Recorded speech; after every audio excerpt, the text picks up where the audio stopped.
This man stuck a toothpick into a straw and gave it a gentle blow.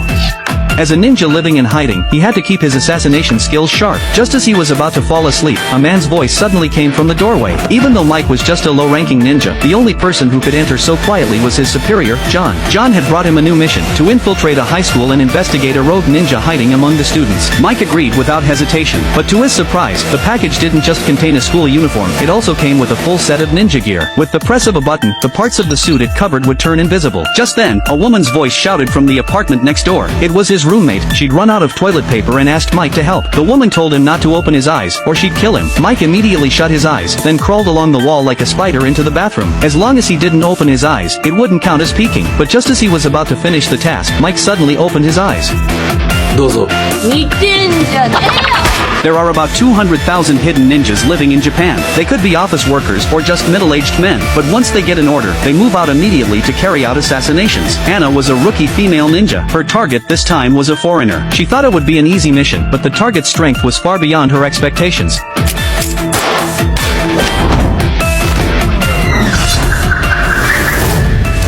The lighter in his hand looked ordinary, but it was actually a miniature firearm. Ninjas also have their own long-range weapons. The two of them began an intense fight on a pedestrian bridge. Anna was quick and agile, but she couldn't break through the man's defense.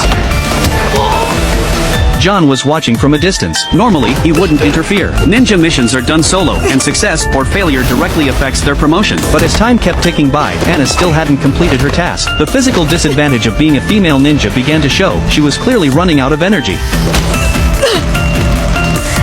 At a critical moment, Anna pulled out her stun baton, but the man was so strong, he stayed on his feet even under a heavy electric shock. After taking a hard hit, Anna lost her ability to move. The man pulled out his gun, ready to finish the fight. Just then, a toothpick suddenly flew out and hit his arm. These kids all wear shackles on their heads. They can't even take them off while reading, writing, or eating, because they're actually zombies. And once they catch the scent of human flesh, they turn terrifying.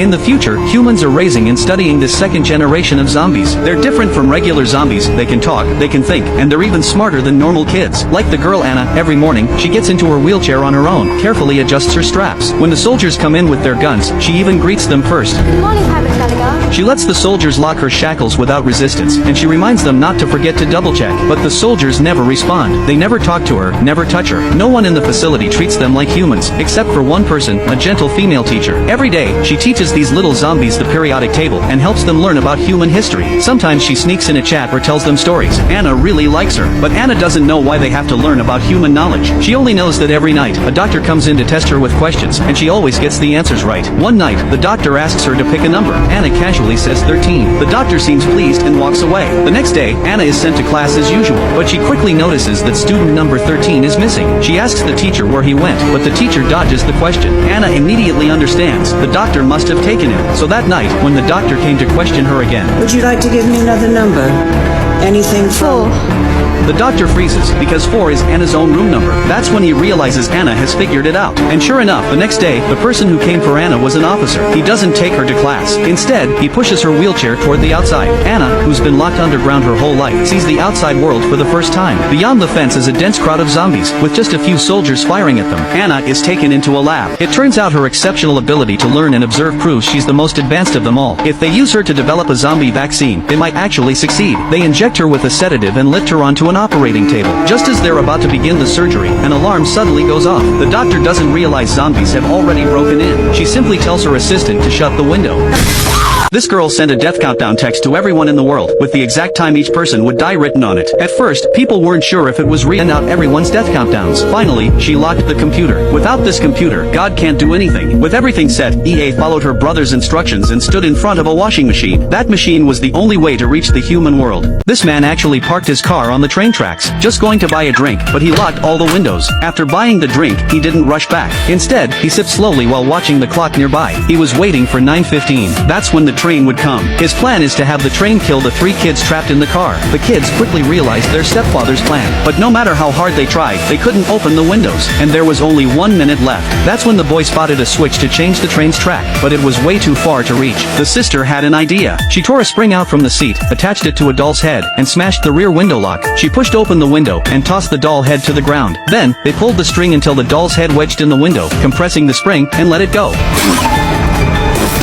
But it didn't go far enough, so they reeled it back in and tried again, this time with double the strength.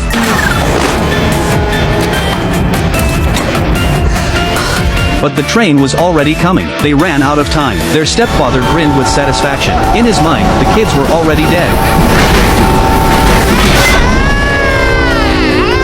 He couldn't believe his eyes. The train just scraped past the car. At that moment, another car pulled up. He quickly unlocked the doors remotely, and pretended like nothing had happened, because he was afraid of the man in the car. Just a few days earlier, the Baudelaire family lost everything in a fire. The parents died, leaving behind 3 children and a huge fortune. Their friend Olaf was named their guardian, but Olaf didn't care about the kids, he just wanted the fortune. Mr. Poe was the executor of the inheritance, and Olaf couldn't stand up to him. He revoked Olaf's guardianship, not because of the murder plot, but because Olaf left the kids in a car parked on train tracks. He decided to find them a new guardian. Olaf, furious, threatened the kids right in front of him. To get you no matter where you go, no matter what you do, I'll find you. You are so deceased. Then put eye drops in and pretended to be sad in front of Mr. Poe. Take them, Mr. Poe, before I lose it big time. Mr. Poe placed the 3 children with someone else, but they never expected the man would be even worse than Olaf. A simple fried egg was priced at $5,000, but the girl only took 1 bite before realizing this wasn't just an ordinary egg. Mike quickly tried it too, and discovered that the egg was actually made from mango, frozen coconut milk, and liqueur. But the second dish was even stranger. A potted plant was brought to their table by the waiter. Just as the two were puzzled, the restaurant manager came over. She said it was a raw vegetable salad, and every plant in the pot was edible. Her tone was full of arrogance and disdain. Mike was irritated by her attitude and immediately picked up the pot and walked to the kitchen. He said he came here to eat, not to watch magic tricks. John didn't argue with Mike. Instead, he pulled out a piece of a 5 Wagyu beef from the freezer and provocatively asked, "Do you even know how to cook this?" Mike glanced at the temperature of the freezer and decided to show off some traditional Chinese cooking skills. He grabbed a green onion and skillfully chopped it into small pieces, then dropped them into a pan of oil heated to 200 degrees. At the same time, he sliced the Wagyu into strips, then placed both the onion and beef onto a hot iron plate, stirring them quickly over high heat. After that, he sprinkled on some black pepper and other seasonings. In no time, a mouth-watering dish was ready. Mike's cooking was impressive, but John still believed it couldn't compare to his own skills. He then pulled out a blowtorch and quickly seared a steak to medium rare. He cut the steak into evenly sized pieces, carefully arranged them on a plate, and adjusted their placement one by one. Once everything was ready, he lit a match and set fire to a container filled with special wood chips, letting the steak absorb the smoky aroma for 40 minutes. After this process, the steak had a tender texture and a rich, smoky flavor. John claimed that Chinese cooking was outdated, and the reason he returned to the country was to prove this in the upcoming cooking competition. Mike took the steak and gave it a sniff. Impressed by John's skills, he silently walked away. Curious, John took a bite of the scallion beef that Mike had made. He was instantly shocked. He never expected the Wagyu to be that tender using such a simple method. That's when he realized he had underestimated the power of traditional Chinese cooking. To settle the score, the two decided to have a cooking showdown.